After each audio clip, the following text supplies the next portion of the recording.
যেতিয়াই ফেচবুকত যাওঁ সামাজিক মাধ্যমত যাওঁ তেতিয়া এটা বেলেগ এটা ছবি দেখিবলৈ পোৱা যায় মোৰ বৰ দুখ লাগে আৰু কোনোবাই যদি আহি পেলাই আমাৰ ভাষা আমাৰ সংস্কৃতি আঁকোৱালি লৈছে এয়া আচলতে মোৰ ভাবোঁ যে খুব ভাল কথা কোনোবাখিনিত আমাৰ থলুৱা শিপিনীসকলে সেই মূল্যটো পোৱা নাই নেকি বিহুলৈ গৈছিলোঁ হাঁচতিখন নিনিলোঁ ডেকা ল'ৰাই আমনি কৰে ইমান গভীৰ কথা ক'বলৈ আচলতে মোৰ ধৃষ্টতা নাই প্ৰথম কথা দ্বিতীয় কথাটো হৈছে যে আপুনি যেনেকৈ ক'লে কথাটো সঠিক বিহু কেৱল সংস্কৃতিৰ কথা নকয় বিহুৱে আমাক সমাজমুখী হ'বলৈ শিকায় বিহুৱে অসমীয়া জীৱনৰ অৰ্থনীতিৰ ওপৰতো বহুতখিনি স্বতঃস্ফূৰ্তভাৱে জড়িত হৈ আছে যিহেতু মই মঞ্চতো কৈছোঁ আমাৰ গামোচাখনে GI টেগ পাইছে গতিকে ইমান ভাল খবৰ অসম চৰকাৰক ধন্যবাদ জনাইছোঁ গতিকে আমাৰ বিহু হৈছে কৃষিজীৱীৰ ওপৰত আচলতে ভিত্তিত হয় বিহু লগতে আমাৰ যি থলুৱা শিপিনীসকল আছে শিপিনী আমাৰ তাঁতসমূহ আছে তাঁতশালসমূহ আছে গতিকে সকলোৰ সৈতে আমাৰ বিহুৰ সম্পৰ্ক আছে আৰু মই ভাবোঁ যে বিহু বুলি ক'লে আজি মোক কোনোবাই কৈছে যে দীপলিনা বা আজি আপোনাৰ বৰ উজ্জ্বল দেখিছে মই তেতিয়া মানে মোৰ স্বতঃস্ফূৰ্তভাৱে ওলাইছে যে আচলতে বিহু বুলি ক'লে আপুনি কিছুমান কথা বা মনটো ভাল লাগে যে কিবা এটা উজ্জ্বল আকৌ নতুনকৈ কিবা এটা যেন কৰিম আকৌ যেন কিবা এটা নতুনকৈ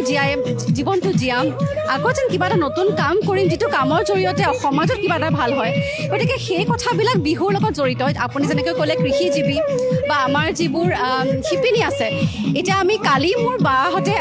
বজাৰ কৰিবলৈ গৈছিলে বিহু অনুষ্ঠানৰ বাবে কাপোৰ কিনিবলৈ গৈছিলে তেতিয়া তাৰমানে মই উপলব্ধি কৰিছোঁ যে বজাৰত ইমান বেছি ভেৰাইটিজ ওলাইছে কিন্তু কোনোবাখিনিত আমাৰ থলুৱা শিপিনীসকলে সেই মূল্যটো পোৱা নাই নেকি এইটো প্ৰশ্ন হয় কিন্তু মোৰ যদিও বা GI টেগ পাইছে এতিয়াও ক'ৰবাত নহয় ক'ৰবাত দেখিবলৈ পোৱা যায় যে আমাৰ থলুৱা শিপিনী বোৱা গামোচাখন নিদি পেলাই বহিৰাজ্যৰ পৰা অনা গামোচাখনহে ওচৰত যাছে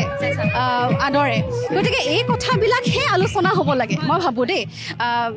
এইখিনি কথা আলোচনা নকৰি কোনে কি পইচা লৈছে কোনে কি পিন্ধিছে কোনে কি কাম কৰিছে কাৰ লগত কোন গুচি গৈছে পলাই গৈছে এই কথাবিলাক আচলতে থাককচোন অকণমান আলোচনা নকৰোঁ আৰু অসমীয়া হিচাপে গৌৰৱ এটা কথাতে কৰোঁ যে কমিউনিটি হিচাপে আমি বহুত ডিগনিফাইড হয় আৰু আমাৰ সমাজখন বিৰাট আচলতে মানে কি বুলি ক'ম বাহিৰলৈ গ'লে কেতিয়াবা অনুভৱ কৰোঁ যে অসমত জন্ম হৈ পেলাই কিমান ভাল কাম কৰিলোঁ সৌভাগ্যৰ কথা ছোৱালী মানুহক ইয়াতে কিমান ডাঙৰ মানে উচ্চ স্থানত ৰখা যায় বাহিৰত সিমানখিনি নাই নৰ্থত বহুত বেলেগ এটা মানে ছবি দেখিবলৈ পোৱা যায় এই কথাবিলাক আচলতে আমাৰ সমাজত আগৰ পৰা নাছিলে আৰু এতিয়াও নাই এতিয়া আচলতে যিখিনি হৈছে সামাজিক মাধ্যমত হৈছে যদি আমি এতিয়া পৃথিৱীখনত এইটো ফিজিকেল ৱৰ্ল্ড বুলি কয় আমি য'ত এতিয়া জীয়াই আছোঁ সেই ফিজিকেল ৱৰ্ল্ডত থাকিলে অনুভৱ কৰা নাযায় যে আমাৰ সমাজখন ইমান বেয়া হৈ গৈছে বুলি হয়নে ইয়াতে সকলোৱে ধুনীয়াকৈ কথা পাতে সকলোকে ধুনীয়াকৈ সন্মান কৰে মৰম কৰে কিন্তু যেতিয়াই ফেচবুকত যাওঁ সামাজিক মাধ্যমত যাওঁ তেতিয়া এটা বেলেগ এটা ছবি দেখিবলৈ পোৱা যায় মোৰ বৰ দুখ লাগে মোৰ এটা 5 বছৰীয়া ভাগিন এটা আছে মোৰ তালৈ কেতিয়াবা চিন্তা হয় যে আমি কোনখন সমাজ দি থৈ যাম কোৱাটো আমাৰ অসমীয়া মানুহ নাছিলে কাৰ দুখত হৈছে কি কাৰণত হৈছে এয়া মই বিশেষজ্ঞ নহয় কিন্তু যিসকল বিশেষজ্ঞ মই হাতযোৰ কৰি আচলতে মই অনুৰোধ জনাইছোঁ এই কথাখিনিৰ ওপৰত আলোচনা কৰক আৰু খুব সোনকালে আচলতে একেবাৰে এতিয়া সময় নাই খুব সোনকালে